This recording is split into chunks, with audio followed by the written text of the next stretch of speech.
జ్ఞానులైనటువంటి వారు కూడా మేము జ్ఞానులము అవతార పురుషులమని చెప్పుకుంటూ సనాతన ధర్మాన్ని భ్రష్టత్వం పట్టిస్తుంటారు.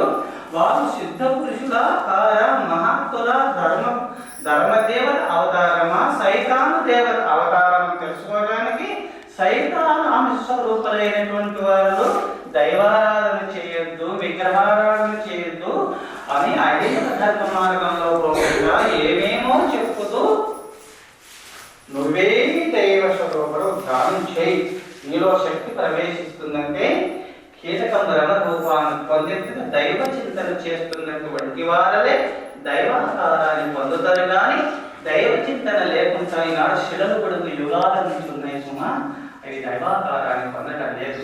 మీరు దైవ చింతన చేయుచుండగా దైవాకారాన్ని జీవుడు పొంది తీరుతాడని నారద మహర్షి ధర్మరాజుల వారికి భాగవతంలో చెప్పినాడు. కీటకము భ్రమ రూపాన్ని పొందినట్టుగా ధర్మాచరణ కలిగి దైవ చింతన చేస్తున్నటువంటి పుణ్యపురుషుడు సర్వాత్రా నివిడీకృతమైన పరబ్రహ్మాకారాన్ని ఈ జ్ఞాని పొందుతాడు. ప్రతి జీవుడు దైవాకారాన్ని పొందుతాడు. కావున మీరు దైవ చింతన చేస్తూ మరి జ్ఞానులైనటువంటి వారు వివిధ దేశ సేవిత్వం ఏకాంతవాసులై ఉంటారు. జ్ఞాని ఏకాంతవాసంలో ఉంటారు.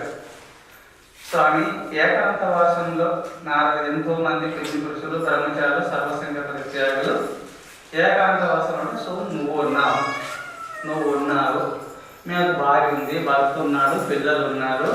భగవంతుడు ఏకాంతవాసంలో ఉన్నవారు జ్ఞానులు, ఏకాంతవాసంలో లేనివారు అజ్ఞానులు అని చెప్పినాడు కదా.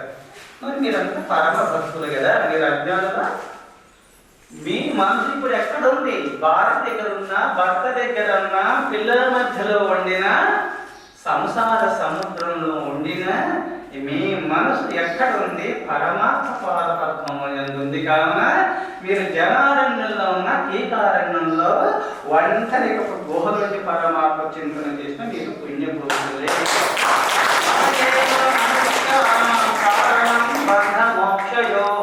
బంధాయ విషయాసక్తి ముక్తై నిర్వేశయం స్మృతం. అందుకోసమే బంధమోక్షం మనసు కారణం. కావున సన్యాసి మాత్రము ఒంటరిగా కాంతను కనకాన్ని ముట్టకుండా నెట్టిన ప్రదేశంలో దైవ చింతన చేసుకుంటూ ఉండాలి. సన్యాసి ధర్మము. గృహస్థుల ధర్మము జనారణ్యంలో భార్య పిల్లలు బంధువులు అందరిలో ఉంటూ అందరిలో తిరుగుతూ అందరూ నా వారు కాదు. ఈ అందరూ లేనప్పుడు ఎక్కడున్నాను? ఎప్పుడు పుట్టలేదు ఎక్కడున్నాను? భగవంతుడు ఉన్నాడు. కర్మ విశేషంగా తల్లి గర్భవాసం చేసి బాగా ప్రపంచానికి వచ్చినాను.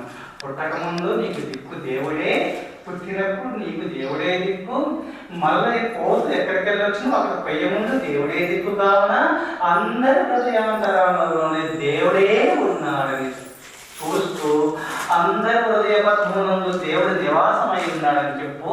భార్యను చూసినా భార్య నీతో మాట్లాడుతుంది, విహరిస్తుంది. పతిదేవుడితో మాట్లాడుతున్నాడంటే భగవంతుని అనుగ్రహం ఉన్నటువంటి శరీరము శివమయము. భగవంతుని అనుగ్రహం లేనటువంటి శరీరము శివమయం. మాట్లాడుతుందా? భగవంతుని శక్తిని చూస్తున్నావు, మాట్లాడుతున్నావు, సంచరిస్తున్నావు, ఈ సృష్టిలో విహరిస్తున్నావు. పూర్వజన్మ కర్మ విశేషం వల్ల భగవంతుడు నిన్ను విహరింప చేస్తున్నాడు. కర్మ విశేషమును బట్టి సుమా. అందుకోసమే అందరిని నడిపించేవాడు దేవుడు. ఈశ్వర సర్వభూతానాం హృద్దేశేర్జున తిష్టతి భ్రామయన్ సర్వభూతాని యంత్రారూఢాని మాయయ. రంగుల రాట్నాన్ని త్రిప్పినట్టుగా ఈ సృష్టిలో పూర్వజన్మ కర్మ విశేషాన్ని బట్టి పురుషులుగా జన్మిస్తున్నారు, ఒక స్త్రీగా జన్మిస్తున్నారు, 84 లక్షల ప్రాణుల నానా విధాలుగా జన్మిస్తున్నారు. ఒక దివ్య క్షేత్రము దగ్గర ఒక రంగుల రాట్నం ఉంటుంది. అక్కడికి వెళ్ళినప్పుడు కుక్క, ఎద్దు, పులి, సింహము, నక్క, నానా విధములైన జంతువులతో కూడినటువంటి ఒక రంగుల రాట్నం ఉంటుంది. నాకు పులి పైన ఎక్కడంటే పులి పైన కూర్చుంటావు, ఎద్దు పైన కూర్చుంటే ఎద్దు పైన కూర్చుంటావు. ఇష్టమైన జంతువు ఏది నచ్చిందో దానిపైన కూర్చున్నప్పుడు ఆ రంగు పూట భగదస్తుడైనటువంటి వారు ఆ రంగుల రాట్నాన్ని తిప్పుతూ ఉన్నప్పుడు కొంతమంది నవ్వుతూ తిరుగుతున్నారు, కొంతమంది ఒక్కొక్కరుండి నాకు కళ్ళు తిరుగుతున్నాయి, నేను తిరగలేను అంటే ఆ రంగుల రాట్నమును ఆపి నేను కిందకి దించుతున్నాడు. తిరగాలనేటువంటి వారు పెట్టుతున్నాడు.